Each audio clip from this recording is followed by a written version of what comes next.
যেন রাশিয়ার বিমানবন্দরে দেখা গেল বাংলাদেশের লোকাল বাসের দৃশ্য। ফ্লাইট মিস করে দৌড়তে দৌড়তে আস্ত বিমানকেই থামিয়ে দেওয়ার চেষ্টা করছিলেন দুই নারী। উড়োজাহাজের সঙ্গে দুই নারীর দৌড়ের এই ভিডিও ছড়িয়ে পড়েছে সামাজিক যোগাযোগ মাধ্যমে।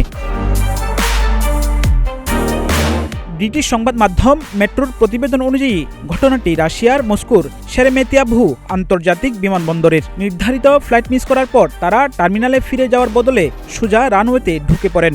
এরপর চলন্ত প্লেনের সঙ্গে সঙ্গে লাগেজ নিয়ে দৌড়তে শুরু করেন। অবশ্য ভিডিওটি নতুন হলেও ঘটনা পুরনো। গেল 25 জুলাইয়ের এই ঘটনার ভিডিওটি অনলাইনে ছড়িয়ে পড়েছে সম্প্রতি।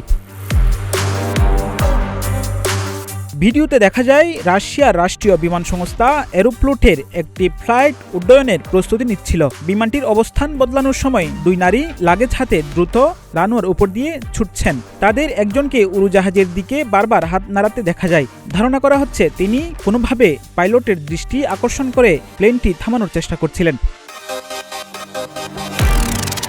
স্থানীয় সংবাদ মাধ্যমের বরাত দিয়ে মেট্রোর ওই প্রতিবেদনে বলা হয়, দুই নারী নির্ধারিত সময়ের অনেকটা পরে বিমানবন্দরে পৌঁছান। ফলে তাদের বোর্ডিংয়ের সময়সীমা শেষ হয়ে যায় ও তারা ফ্লাইটটি ধরতে পারেননি। এরপর নিয়ম মেনে পরবর্তী ফ্লাইটের ব্যবস্থা করার জন্য টার্মিনালে ফিরে যাওয়ার পরিবর্তে তারা বিমানবন্দরের সংরক্ষিত অ্যাপ্রন এলাকায় ঢুকে পড়েন, যেখানে বিমান সরানো, টেনে নেওয়া ও বিভিন্ন ধরনের গ্রাউন্ড অপারেশন পরিচালিত হয়।